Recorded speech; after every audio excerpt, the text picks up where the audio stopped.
All right, Shabbos say good morning. Good morning. Let us begin by thanking all the sponsors for this morning's shir. To thank our TALMUD TORAH sponsors for the month of Kislev, Josh and Becca Friedman, for dedicating all the Shiurim and Joshos this month in commemoration of the yahrzeit of Josh's father, Yisroel Yehuda ben HaRav Chaim Rephael, for an aliyah for the Neshamas of all those who were murdered al Kiddush Hashem on Simchas Torah, and for a safe return of all of our soldiers and hostages in Gaza.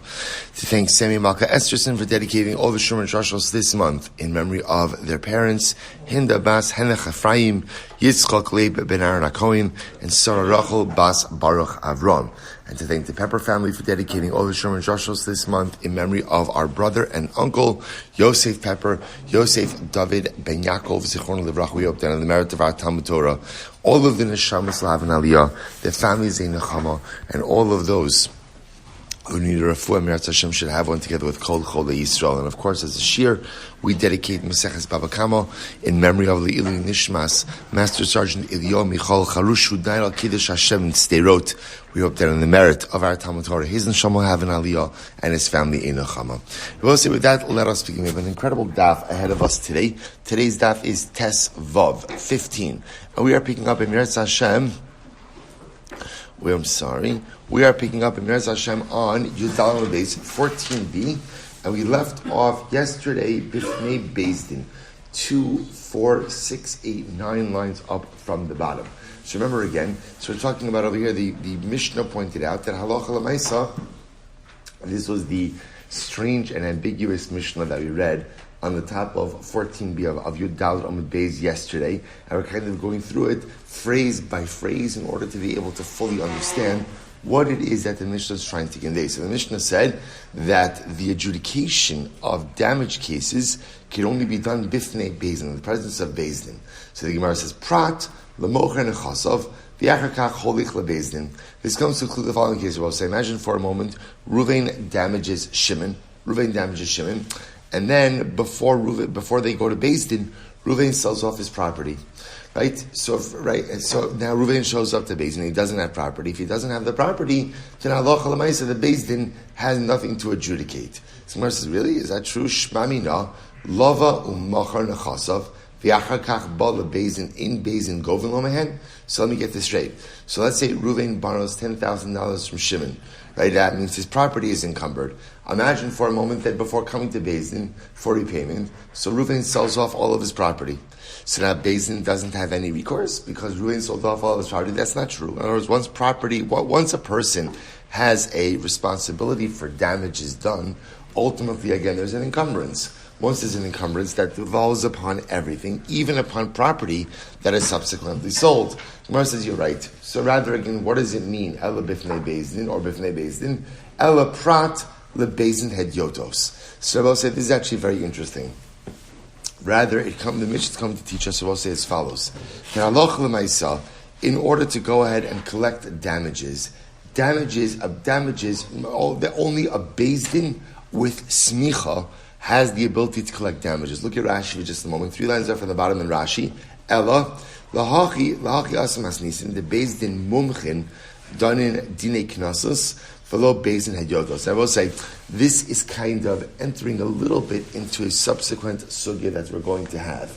Right? In a number of these monetary cases, some of the things we're dealing with are mammon, and some of them are knas.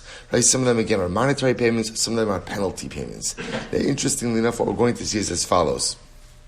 In order for a Bezdin to collect on a knas, it has to be a Bezdin that has smicha.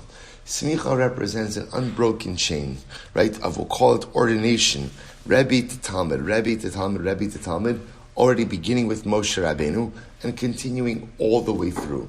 In Eretz Yisrael, they had a tradition of smicha. In Bavel, they did not. Now, it happens to be, for most things in halacha, you don't need quote-unquote, as I will say today, the smicha that we have, right, when we call smicha, it's kind of like a zecher to what was. Okay, so a person studying for smicha takes a number of tests on a number of bodies of knowledge, learns under a rebbe, but it's not the classic smicha that we had again, that Masorah directly from Moshe Rabbeinu. In Eretz Yisrael, they had this smicha. In Bavel, they did not. which means that in Eretz Yisrael they were able to adjudicate knas cases. In Bavel, they could not. We'll talk about that. So therefore, again, the Gemara is suggesting over here that when the Mishnah says Bifnei Bezdin means that knas cases can only be adjudicated in front of a Bezdin where the Dayanim have proper smicha. Incredible.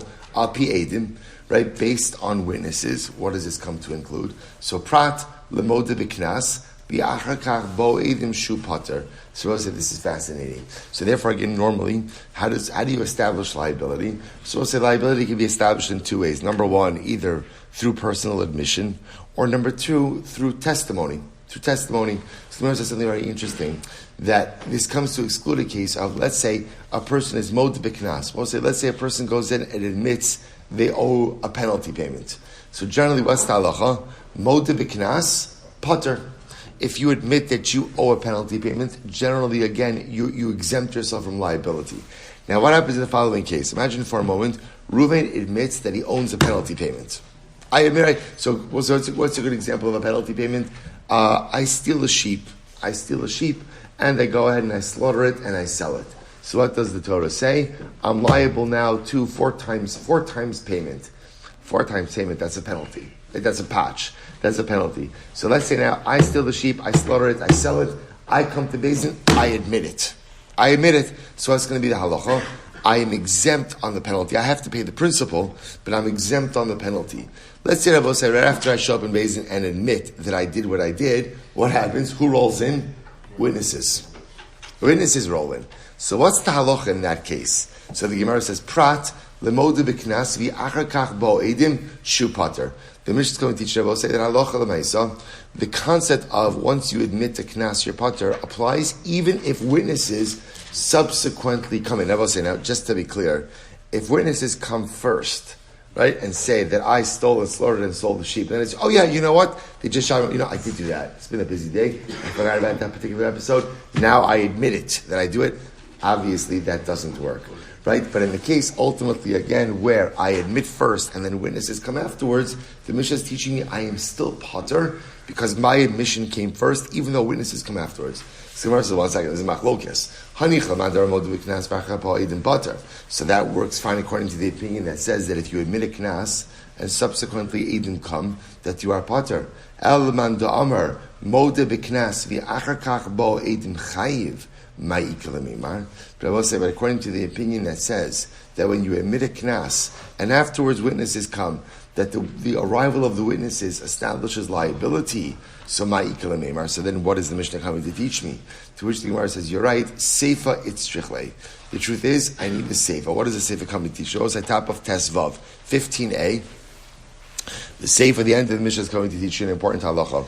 B'nei chorin u'b'nei bris. So also remember again, the end of the Mishnah said that what does this apply to? Whatever the this, we're not sure what it, remember again, it's an ambiguous Mishnah, but the Mishnah said b'nei chorin, free people, and b'nei bris, members of the covenant. Shabbos, according to this approach, interesting, we'll say, so watch this. See, here's what I have, before I explain this. I have the Mishnah says, al pi edim. So now the Gemara is saying, what does it mean when we say al pi edim? Al pi edim means that ultimately, again, generally liability for damage is established through the testimony of witnesses. Okay, now the first thing Gemara says is, what Mishnah is also teaching me, if the Mishnah is coming to exclude the following case, that if I am responsible for a knas payment and I admit liability, even if witnesses subsequently show up, I'm still exempt. The Mishnah says, 1 second. What about the opinion that says that when you admit liability and witnesses come, then now you're obligated? According to that, what does the Mishnah come to exclude? See, interestingly enough, the Mishnah comes to the exclusion of the Mishnah is learned out from the next two cases, B'nei Chorin, or the next two statements, B'nei Chorin and B'nei Bris. But say those are coming to teach you the kind of people, ultimately again, who are fit to be witnesses. Who is allowed to be witnesses? B'nei Chorin, free people, and B'nei Bris, fellow Jews. L'me'utei avodim. So B'nei Chorin comes to exclude Avadim, that Avadim, an Eved, can't be a witness who obligates me in damages or knas. B'nei Bris, Jews, Ultimately, it comes to exclude non-Jews that they cannot serve as witnesses to obligate me in monetary damages or knas payments. Interesting. Good. So we'll say now the obvious question is, why do you need both? Right? In other words, obviously, if an eved is excluded, right, an akum is excluded, and the eved is excluded, why would you need exclusionary statements for both? I'll tell you. The Gemara says, "Utzricha." The Gemara say, I need both of them. Why? Di'ashma, I'll say third line from the top on 15a. Di'ashma, an eved, if the Mishnah would have just excluded eved and told me that an eved is not fit to serve as a witness in either a knas or damage case, mishum de'in lo yachas. Well, I say because an eved doesn't have any genealogy, right? There's no yuchsin by an eved. Aval nachri diyesh lo yachas. Rabbi said, but interestingly enough, remember again, a nachri, a non-Jew, has yichus, right? There is a familial genealogy there. So I would have thought, perhaps he's not excluded, and perhaps a non-Jew can serve as a witness in a case of damages or penalty payments. And if it would have just taught me that a nachri is excluded, why? Mishum delo shayach b'mitzvos. Since a nachri, we'll say, since a non-Jew, ultimately again is not shayach, he's not in the parsha of mitzvos. Therefore, again, he cannot serve as a witness in a financial case, mammon case, or a knas case.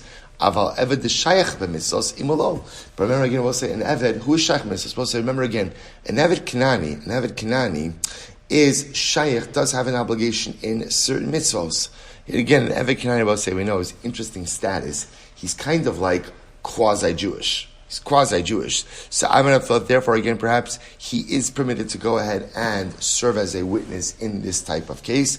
Therefore, tzricha. Therefore, we'll say I need the exclusion of both. Therefore, it turns out that this one phrase of al pi edim is telling me three things. Number one, the pashup pshat that it's telling me is that liability for damages is established through witnesses, or damages or knas. Again, obviously I could admit, but otherwise it's established through witnesses. What is the Mishnah coming to exclude? So both say, so there's two different opinions. One opinion says the Mishnah is coming to exclude the following case, that if I admit that I owe a knas, even if witnesses subsequently show up, I'm still potter. The second opinion says, no, if you admit a knas and witnesses subsequently show up, now what? Now you're chayiv. So what is it coming to exclude? It's coming to exclude, ultimately, again, an eved and an akum, that they can't be witnesses in any type of monetary cases. Beautiful. Let's go back there. That was interesting. V'anoshim b'chlal hanezek. Women are included in the parsha of damages. Okay, which means, sounds like women are subject to the same laws of damages as men.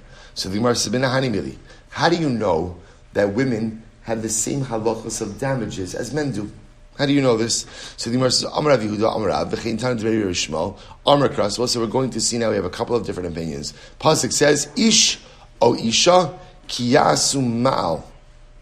Kiyasu malcha. So we'll say, so the kiyasu malcha, kiyasu mikol chatas adam limal ma'al ba'ashem v'yashma nefesh.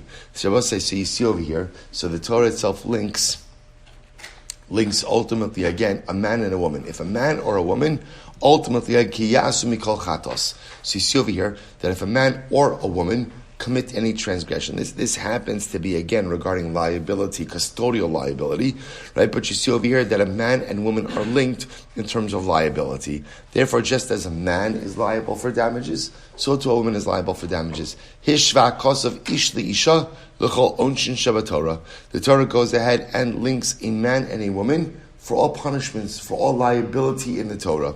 Okay, that's first opinion. The Bei Rabbi Shmuel Tana. So also in the Bei Rabbi Shmuel they said, Ve'la mishpatim asher tosim lifnehem. These are the laws. These are the laws, mishpatim, that you shall place before them. Both said, who's them? Who's them? Men and women. So hishva hakosov ish li isha l'chol dinin shavatara. So both say, so I just want to point out something very interesting. Pasuk number 1 is talking about onshin, liability. So from here you see the Torah equates men and women regarding liability, regarding punishment. Pasuk number 2 is talking about mishpatim, laws. And the Torah says, these are the laws you shall place before them. Who's the them? The them is everyone. So here the Torah equates men and women for dinin, for halachos, right? For again, I will say, and obviously mishpatim, by the way, is monetary law, right? So here, men and women are both obligated in the same aspects of monetary law. Third opinion, the Bechizke Rabbi Yossi Litana. So the Bechizke Rabbi Yossi they say, Amakra vehemis ish o isha. So we'll say the pasuk over here. Now this is actually talking about a shar, an ox that killed someone. So the Torah says that the ox killed a man or a woman. So the Torah says, so the Gemara says, Hishva hakosav isha leish lecho misos sheba Torah. So we'll say, see from here that the Gemara is saying that men and women are equal in terms of death. In other words, that there's liability for killing a man or killing a woman. That was the Gemara understands if there's liability ultimately again for killing a man or killing a woman, what does that show you? That men and women are the same in the laws of damages. Okay, so therefore I will say 3 different sources to get. So I will say here's what's again one of these interesting machloksim where no one is disagreeing about the conclusion. Right, the conclusion is men and women are the same in the realm of liability. The machlokes is where do you learn this out from? Utzrichi. The Gemara says I need all 3 of these. Why? Because at the end of the day, if we would have just had the first proof, we'll say the Rabbi Yehuda Marav, the one Isha Kiyasu Mikol Chatos. So the Gemara says, Hasamu Dechas Rachmana Allah, Ki Hechi Tetehavi La Kapara. See, I will say, interestingly enough, the first pasuk that talks about liability also speaks about how to atone for liability. So I would have thought that again, since that first pasuk talks about kapara, atonement, both men and women require atonement. That's why ultimately again a woman is involved. Aval dinin, but maybe by mishpatim, ish debar masa umatan in, ishalo, a man who's generally involved in business dealings, perhaps he should be subject to the laws of mishpatim, but maybe a woman not. Okay, dinin, and if it would have just said the halachos regarding mishpatim, that men and women are equal to mishpatim, here's what's interesting. Halacha l'maisa, if a woman were not subject to the laws of mishpatim, to monetary law, then what I was saying, no one would ever want to do business with a woman, right? Why not? It would be ridiculous to do business with someone who's not bound by the same rules that you're bound by. So therefore, again, it has to be that a woman is bound by the laws of mishpatim, otherwise she's not going to be able to, so to speak, make a living. Whereas otherwise no one's going to want to really financially interact with her for fear that she could just totally exploit the situation. Aval kapara, when it comes to atonement, ishta bar mitzvah in, isha delav bas mitzvah lo. Maybe a man ultimately again is subject to mitzvahs. He's ultimately again in the parasha of kapara, but isha maybe not. Maybe isha not. So I'll say, so interestingly enough, if you take a look, Rashi says, ishta bar mitzvos, mishalim bala shar kofra liyarshim, mishun de batle mi mitzvos. So I'll say, so ultimately again, he's talking about over here, he's ultimately again saying over here that Allah l'maisa, maybe only a man needs the kapara, but a man who is a bar mitzvah ultimately again requires the kapara, but an isha not. Now this is actually talking about a situation over here where let's say a man was killed. Maybe in that case there's kofar, because again a man lost out on mitzvahs, but maybe by isha not. Hani tarti, and if we just said the first 2 cases, hachamishum kapara, vachamishum chiyusa, aval inyan kantla, ish debar mitzvah l'shalim kofer. Sorry, I skipped that in Rashi. Ish debar mitzvah l'shalim kofer, ishalo. But I will say halacha l'maisa. Remember again the third pasuk, which was the Beichis can be Alili, that was talking about if a person's shar kills a man or a woman, maybe halacha l'maisa. So what's the halacha? You have to pay kofer. Okay, we'll talk about this more in depth. You have to pay a kofer payment, an atonement payment for the death that your shar caused. So I would have thought that maybe who gets a kofer payment? Maybe only a man. Right? In order for the death of a man, you pay the inheritors of the man a kofer payment. Why? Because a man has mitzvos, and killing him ultimately again makes him lose out on the mitzvahs. A woman who doesn't have the same obligation to mitzvahs, maybe her inheritors don't get kofer. Kamash malan, no. Right? Kamash malan, the Torah says to say everybody gets a kofer. V'yashmin and kofer, mishum de'ika ibod neshama. And maybe only the obligation is to pay men and women kofer. Why? Because there's loss of life. However, aval hani tarti deleka ibod neshama emalo. But the previous 2, where ultimately there's not a loss of life, maybe women are not included. Therefore, tzricha. Shabbos say, so bottom line is that each of the cases mentioned are unique in their own way. And I will say the truth is this is part of a general overarching principle, which is the only exception to women's obligation is ultimately again when in mitzvos aseh shazman grama, time-bound mitzvos, which we saw in Maseches Kiddushin.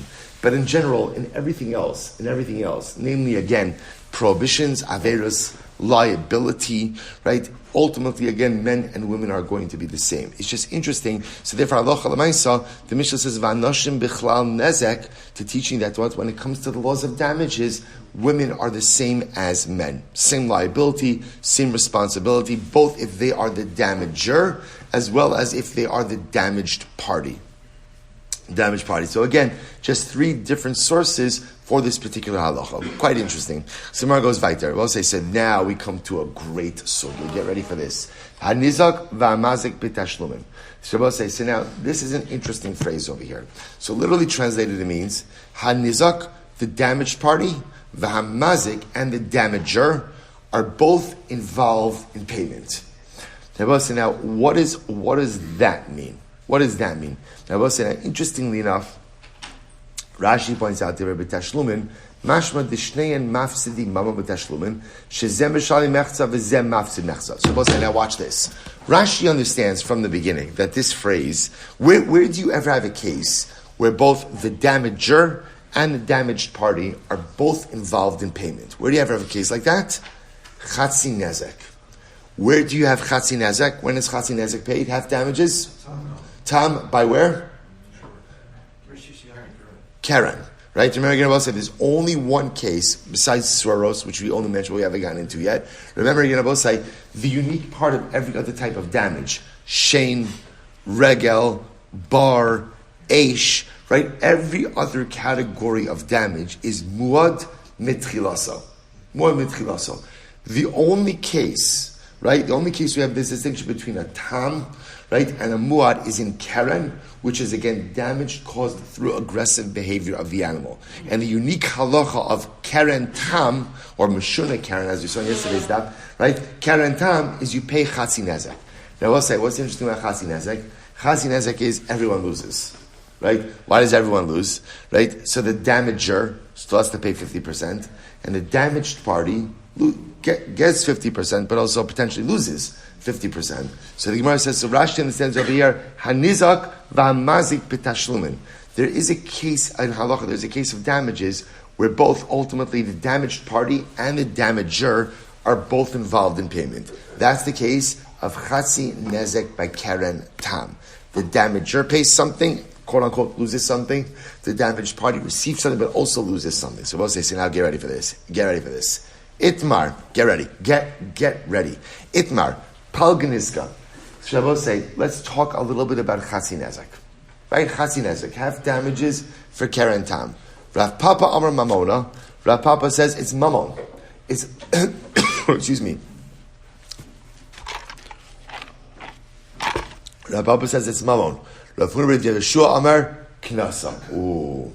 Shabbos say, watch this. What is Chatzi Nezek? What is Chatzi Nezek? Is Chatzi Nezek Mamon? Or is Chatzi Nezek Knas? Is it a monetary payment or is it a penalty payment? And I will say, by the way, right off the bat, you know what's the big nafkamina is? What's the big nafkamina? Mod de B'Knas Potter. In other words, I will say, if my shar guards Ruvain shar, no one saw it, right? No one saw it. I walk into Beis Din and I say it was me, right? I say it was me. I will say, because obviously, you remember, the concept of Mod de B'Knas Potter only works if no one knows that you did it. Right? In other words, if Reuven and I are standing together and my ox scores Reuven ox, and I say, you know what? I own it. Shkoyach. Right? You own it. Of course you own it. We're all right here. We all see it.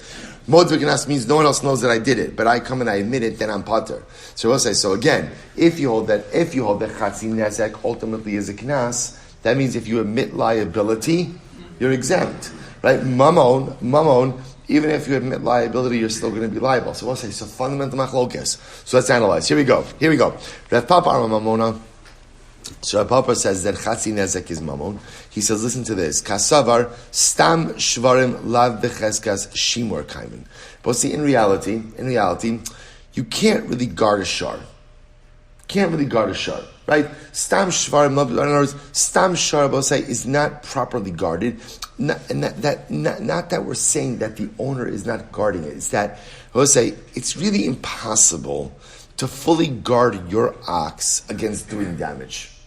Right, it really is. Right, so stam shvarim la becheska shimor kaimi. They're not really. Rashi says over here, Rashi, just a moment. I'm sorry. La becheska shimor kaimi sheregilin benegicha utzrichin shmira. In other words, we'll say it is common for an ox to gore.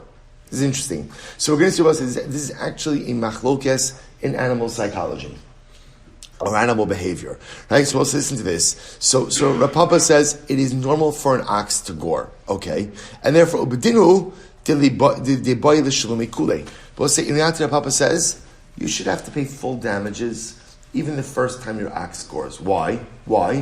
Because it's normal. That's what animals do.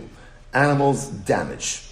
That's right. That's what they do. So therefore, again, halacha l'maisa, it's common, and therefore, really, you should have to pay full damages even the first time. So the Gemara says, why do you only have to pay? Why do you only have to pay? But the Torah, so to speak, gives a break to the owner of the ox. Says, listen. We understand you tried, right? You're trying to the best of your ability to guard your ox, to keep it right, to keep everyone safe from your ox. And therefore, again, the Torah relaxes liability in the first three times. So therefore, you're going to say, so this is Rav Papa's logic. Rav Papa's logic is, in reality, it is common for an ox to damage. That's the default. Oxen do damage. As long as you tried your best to guard your ox from doing damage, the Torah will go ahead and takes it easy on you for first-time offenders and only makes you pay half damages. But it's mammon. Why is it mammon? Say, why? So why does Rav Papa call half damages mammon? Because in reality, how much should you be paying? How much are you paying? The whole amount. Torah just gives you a little bit of a break the first couple of times, as long as you're trying to do your part. No, knasa. He holds that's a knas. Why? Kasavar stam shvarim becheskas shimor kaimi. Rav Huna says no. In reality, we assume that an owner can absolutely go ahead and guard his ox, and it's not normal for an ox to engage in aggressive behavior. And therefore, again, in reality, as long as you're doing a good job guarding your ox, it is abnormal for an ox to go ahead and engage in such aggressive behavior. And therefore, in reality, you, the owner, should be totally exempt. Right? Why? Because you're doing your part to guard the ox. It's not normal for an ox to engage in such aggressive behavior. So in reality, you should be exempt. However, the Torah gives you a patch. The Torah penalizes you. Why? The Torah goes ahead and penalizes you in order to get you to even do a better job of watching your ox. So I will say, so this is the fundamental machlokus over here, and interestingly enough, what the machlokus boils down to is normal animal behavior. Right? Rav Papa holds that it's normal animal behavior for an animal to gore. Rav Huna bar Yeshua says it's not normal animal behavior for an animal to gore. So therefore, Rav Papa will say it's normal, and therefore Allah Chaim, you should have to pay everything. Torah relaxed your responsibility, or your liability, and only made you pay half. But that half, that's called mammon. Rav Huna bar Yeshua says it's not normal for an animal to gore. And in reality, you shouldn't be chayiv for anything. But the Torah penalizes you with half damages to get you to be on your game to watch your animal. Incredible. So we'll say this is a fundamental machlokes. Let's analyze. So Tanan, hanizak v'amazik b'tashlumin. So we'll say, what did our Mishnah say? Our Mishnah said that both the damaged party and the damager contribute towards tashlumin, payment. Now we'll say, tashlumin means a monetary payment. So So according to the opinion that says chatzi nezek is mamon, which is Rav Papa. So ultimately, again, so hainu d'shayich nizak b'tashlumin. So we'll say, so that's why again it makes sense to say that the damaged party also has a part in the damages. But according to the opinion that says chatzi nezek is a knas, not mamon. Hashta delav didei shakel b'tashlumin isei. So I'll say at the end of the day, look at Rashi for just a moment. Rashi's b'tashlumin isei. So I'm sorry. The shaykh nizeh b'tashlumin klomar mafsid mimash shayarayilo to buy lishkal kulei. So I'll say, listen to this. But if it's knas, so the nizak wasn't really entitled to anything. if the nizak isn't entitled to anything, so what exactly is it that he's taking? To which the Gemara says, Lo nitzrecha ella lepachas nevela. No, what the Mishnah means, Rabosai, is, we had this a couple of days ago, when the Mishnah says that even the nizak, the damaged party, shares in payment. What is it referring to? Depreciation of the carcass. Rabosai, if you remember again, we established a few days ago that what? That Allah Chalamaisa, who is responsible to go ahead and take care of the carcass? The damaged party, the nizak. Not only that, but remember again, the value of the carcass is locked in as of when?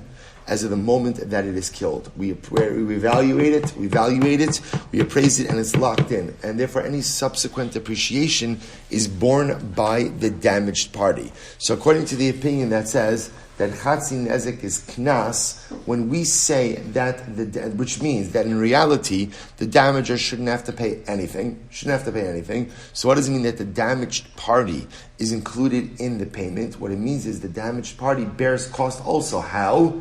In carcass depreciation. So the Gemara says, Pachas Navela Hatana Reisha. But we already learned about carcass depreciation in the previously. Tashlume Nezek. So when we said before Tashlume Nezek, Malamed Shabayl Metabel. That was the first wide line. We already learned that ultimately, again, the owners are involved in taking care of the carcass. In other words, the owners, being the nizak, are involved in taking care of the carcass. To which Gemara says, you're right. Chad betam v'chad b'muad. One case is telling me that the nizak is responsible for the carcass, right, and bears any subsequent depreciation in case of tam. And one teaches me that same halacha in a case of muad. And why in both of these cases? Utzricha tiashmoin tam mishum dakati lo yahrzeit. So in the case of tam, I would have thought that's where the nizak is obligated to deal with the carcass and also bears any of the depreciation. Why? Because ultimately the animal is not yet a muad. So because the animal is not a muad, therefore the owner of the animal has no responsibility. Aval, muad, imalo. But maybe in the case of muad, Rabbi say, where now again the ox is a habitual offender, maybe the owner of the ox, the mazik, should be the one that has to deal with the carcass and should be the one who has to deal with depreciation. Therefore, again, furthermore, again, about in the case of muad, I would have said, why does the nizak deal with the carcass and therefore any subsequent depreciation? Because anyway, he's getting full damages. Aval tam emalo, but maybe in the case of tam, ultimately again, since he's only getting partial damages, perhaps the mazik should have to deal with carcass depreciation. Therefore, tzricha. So I will say. So bottom line, by the way, is actually very important. It's very important that halacha l'maisa, the concept that the nizak, the damaged party, is responsible to deal with the carcass, to dispose of the carcass, to recapture any money from the carcass, and bears the loss of carcass depreciation, applies in all cases. It applies in a case and it applies in a muad. So that's just a side point. Bottom line is, what are we still focused on? Our fundamental machlokes Rav Papa and Rav Huna. Is Chatzi Nezek Knas or is it Mamon? So Rav Papa is saying it's Mamon, Rav Huna is saying it's Knas. Let's go back to Tashma. Ma bein tam lemuad. We'll say, what's the distinction between a tam and a muad? Here we go. Shatam mishalim Chatzi Nezek migufo.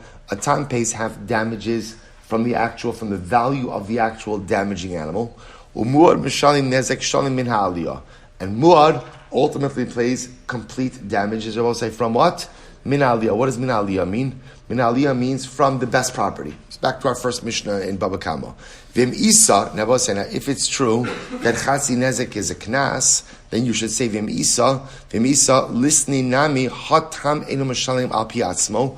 Muad mishalim al piatzmo. So I will say you should say there's another distinction between tam and muad. What's the other distinction? Muad, you could make yourself liable, right? If you go ahead and admit that your ox damaged someone else, then what? You chayiv. But by tam, if you admit that your ox damaged someone else, right, and it's chatzi nezek, mode b'knas is pater. From the fact that is not included in the distinctions of knas and muad, seems to indicate to us what? That chatzi nezek is mamon, it's not knas. Interesting. The Rishon says, no, it's not a good raya. Ton of a shear. We'll say it's not meant to be an all-exhaustive list, right? The Tana left off certain. In other words, we'll say the Tana is giving us a list of differences between tam and muad. Ultimately, again, the list is not meant to be exhaustive. That's not what it's meant to be, right? It's a partial list. So the Gemara says, okay, my shir the high shir. So I'll say, so ultimately, again, right, what was left off? I don't know, I was going to say in general, when you leave off something from a list, you can't just say that one thing was left off, right? It's got to be like a couple things were left off. So the Gemara says, my shir da hay shir. So shir chatzi kofer. Okay, so I'll say, interestingly enough, what's left off? Half kofer. Now, both say, what's chatzi kofer? Take a look at Rashi. Chatzi kofer. Muad shehemis es ha'adam mishalim kofer liyarshim v'tam afilu chatzi kofer l'mashalim. So we'll say, interesting distinction should be as follows. So we know that if an ox kills someone, ultimately, and they have to pay a kofer, an atonement payment. The owner has to pay an atonement payment. So we'll say, so is there such a thing as chatzi kofer? Chatzi kofer, a first-time offender, but the first-time offender kills someone. Is there such a thing as chatzi kofer? To which the Gemara says, we leave off from over here the case of chatzi kofer. Imishum chatzi kofer, lav shiurhu. We'll say chatzi kofer, that's not a good answer. Why? Hamani, whose opinion does this reflect? Rabbi Yossi Galili, damer tam mishalim chatzi kofer. Rabbi Yossi Galili holds will say that even a tam pays chatzi kofer. So chatzi kofer you pay if you're a tam, chatzi kofer you pay ultimately, if you're a muad, you pay full kofer. So tashma, so what's that analyze? I'm a base, hemis shori es ploni. So we'll say now, with this, watch this. We're still trying to figure out the same machlokes. Is chatzi nezek mamon or is it knas? So watch this. Hemis shori es ploni. My ox killed so and so. Oh shoro shel ploni. Right. So I admit my ox killed Ruvain. Or I'm sorry. Right. Hemis shor. My ox killed Ruvain. Or my ox killed Ruvain's shar. What's the halacha? Harezem mishalim al piatzmo. I could what's the lashon? Incriminate? Yeah, self-incriminate. Good. I can make myself liable. Right? I can make myself liable. Right? I can make myself liable. So what's the halacha? So my la bitam, aren't you talking about a tam? And therefore, again, I will say it's what? It's a case of chatzi nezek. And you can see that you can self-incriminate, right? With chatzi nezek. With chatzi nezek. So what does that show you? That chatzi nezek is what? Mamon. Because if it was knas, then what? Moda b'knas is pater. So there seems to be a good raya, seems to be a good proof that chatzi nezek is in fact mamon. To which the Gemara says, lo, b'muad. It's not about a case of tam. It's talking about a case of muad. And also remember again, everyone agrees that what? Damages by muad are what? Are mamon. Aval tam mai. So we'll say, but what would be the halacha by tam? Hachanami de'ein mashalim al piatzmo. We'll say if it was tam, and you showed up in Beis and said, listen, my shar injured Ruvain's shar, then halacha l'maisai be pater. Why? Because chatzi nezek is a knas, and ultimately again, mod b'knas pater. To which the Gemara says, well, if that's the case, ihachi, ad the tani seifa, look at the end, right? What does the seifa say? Hemis shori es avdo shel ploni. Right? My ox killed Ruvain's eved. What's the halacha? Ein mishalig al pi atzmo. Ultimately, again, I do not pay based on my own admission. So the Gemara says, listen to this. Liflog v'lisnei b'didei. So don't even bring up the case of Eved. Why not go ahead and illustrate this principle? Because also remember again, here's what's interesting. When an ox kills an Eved, there is a fixed payment of 30 silver pieces. So as this halacha l'maisa, that's a knas. In general, any time, right? How can you sniff out a knas over a moment? I will say, how do you know? Knas is what? Fixed. Anything that's a fixed payment that has nothing to do with the actual damage that was done is usually indicative of a knas. There are certain there may be an exception, as we'll see in just a little bit. But I'll say, but bottom line, right? So the end of the Mishnah says that if my ox kills Ruvain's Eved, and I show up in Beis and I say I did it, what's the halacha? I'm pater. Why? Because again, the penalty is a penalty payment for killing an Eved. That's a knas, and therefore moda b'knas is pater. So we'll say, instead of going ahead and bringing down the Eved case, just splice the Reisha, and you can illustrate that same idea as well. How so? Liflog b'nzei b'didei. That's Amurim. So we'll say, when is it that halacha l'maisa, if I show up in Beis and admit liability that I'm chayiv to pay, that's the muad. That's in the case of a muad. Right? So if I show up in Beis and I say my muad shar killed someone or killed someone else's shar, I am obligated to pay. Why? Because halacha l'maisa, that's mamon. Aval b'tam, but in the case of tam, eno mashalim al pi asmo. In the case of tam, ultimately, again, you do not pay based on your own admission. Why not? Because ultimately, again, that's knas. And moda b'knas is pater. So we'll say, so why not go in and illustrate the distinction between mammon and knas? That way, you don't even have to bring up the case of Eved, to which the Gemara says, here's the problem, kula bemuad kamari. The Mishnah itself, I will say, is only referring to a case of muad. That's the case of the Mishnah. We're talking dafka about muad. So the Gemara goes back to the Gemara says, Tashma, zakla, this is the rule. So I'll say, so now again, so remember, we are still in the midst of this fundamental machlokes about what is the nature of chatzi nezek. Is it mammon or is it knas? So we're still trying to resolve this. So watch this. So tashma, zakla, this is the rule. Kol mishalim yosra al mashezik, eno mishalim al pianso. I will say, any time that you pay more than what you're obligated to pay, you don't pay based on your own admission. Which is another way of saying what? Anytime you pay more than the actual amount of damage you've performed, we'll say, what is that? What is that? Knas. So because that's knas, if you admit it, right, you don't pay it. Right? So you wouldn't pay based on your own admission, i.e., modev knas pater. Now we'll say, what do you see from here? Now it's interesting, the formulation interesting is here. My love, ha-pachos mashezik mishalim. And I will say, the way the Brisa frames this is, anytime you pay more than what you're liable for, you don't pay based on your own admission. Which makes it sound like what? But what happens if you pay less than what you're liable for? I.e., chatzi nezek. It sounds like you would pay based on your own admission. Which is to indicate to us what? That chatzi nezek is mammon. To which the Gemara says, no. Lo hakim mashezik mishalim. Ava pachos mai hachanami de lo mishalim. That was what it means to say is like this. When you pay what you damage, that's called mammon. And that's when you could go ahead and pay based on your own admission. But if you're paying either more than what you damaged or less than what you damaged, that's called what? That's called what?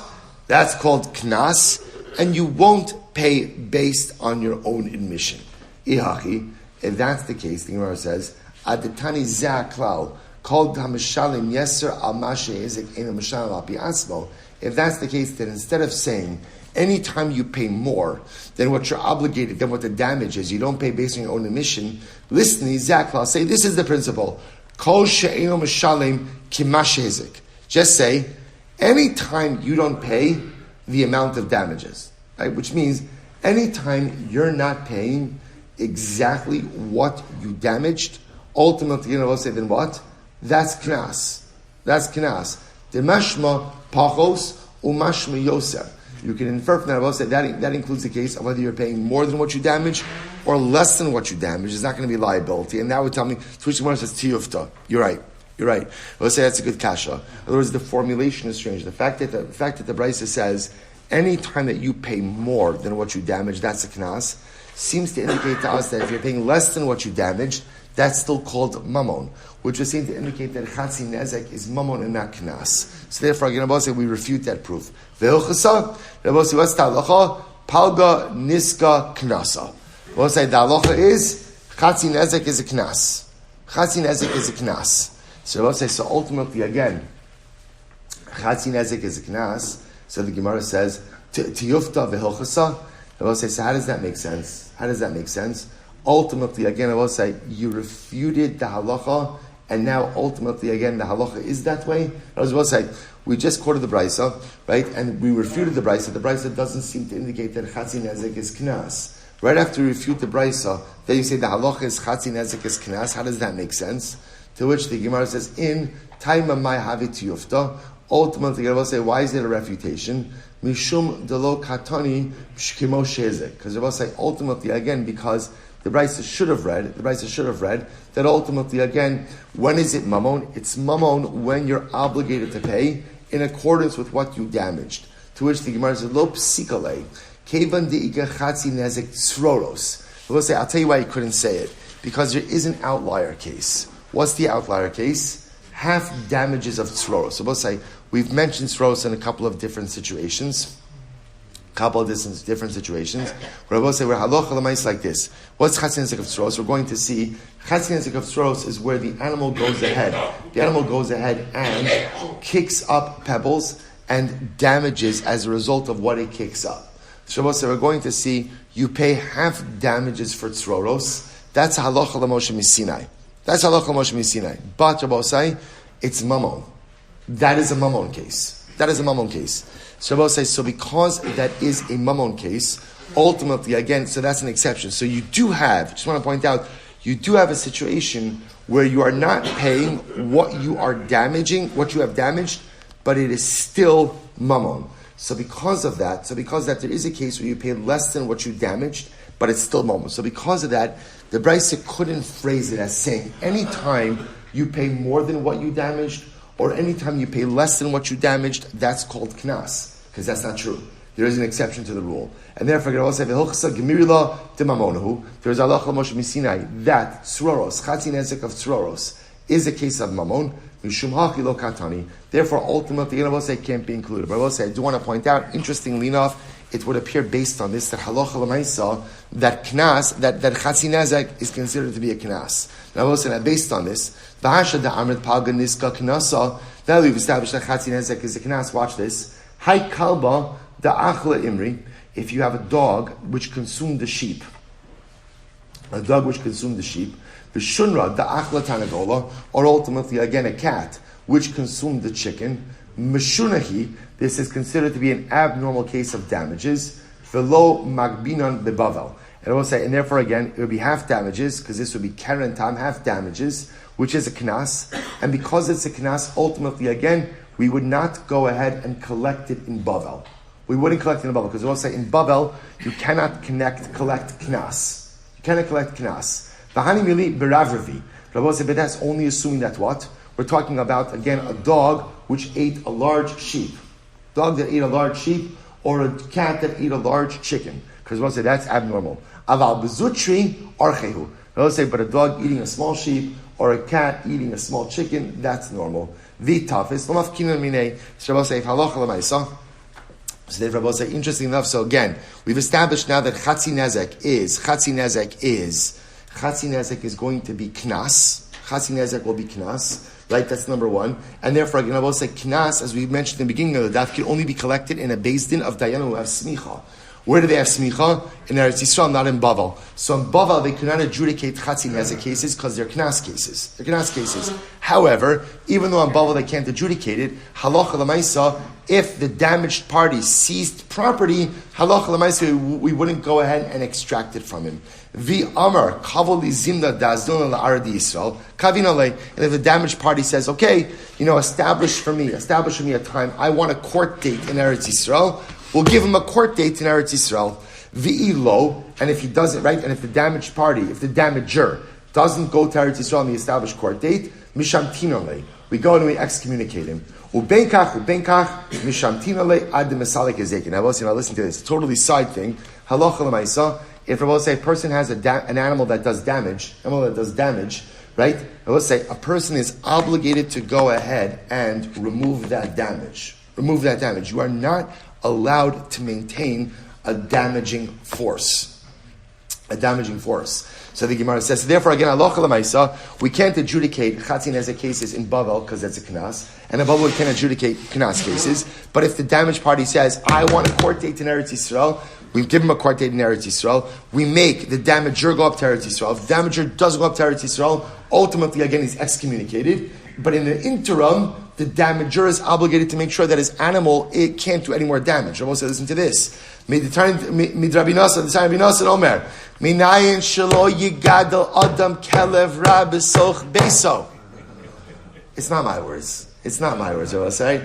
Rabbi says, so, Rabbi say, right? No. You ever hear these things like these? Rahman in these cases, person had a pit bull, and the pit bull mauled someone. Like everyone is shocked. Right? How did this happen? It was such a nice pit bull, right? It rolled around with the baby. It was so kind, right? And you're like, tippish. You're an idiot. Like, what's the matter with you? Like, and I will say, it's very important, and again, especially for the dog lovers, right? For the dog lovers, again, if you have an animal that is capable of hezek, take care of it. Oh, the dog got out. The dog got out. Like that's an excuse, right? If you own it, take care of it. Right? If you own it, the responsibility ultimately is on you. And if you're not responsible, you're derelict. And if you can't take care of it, then get a goldfish. Right? And at the end of the day, if you're not responsible enough to care for an animal and make sure that it doesn't go ahead and adversely impact anyone else, get something that lives in a bowl, and that's it. And that's it. Rabbi Nosson says, you can't go ahead and be megadol kelev ra inside of your house. The Gemara says, va'al yamit sulam ru'ah b'sobei. So also, don't maintain a rickety ladder. The idea being is, don't maintain something in your house which has the ability to go ahead and do damage to someone else. Tamulomar lo sasim davim veisecha. Literally, again, don't allow blood to be shed in your home. I will say, bottom line, halacha lemaisa. How do we go to we paskin? So we paskin the Shulchan Aruch paskin zechus mishpat. This is the first halacha in choshe mishpat. Siman aleph halacha aleph. Chatzi nezek is knas. Half damages we paskin is knas. Going to be different than chatzi nezek of tzroros, but chatzi nezek ultimately is considered to be a penalty payment. Halacha lemaisa and not. Mamon Abose will stop over here for today. Shkoyach.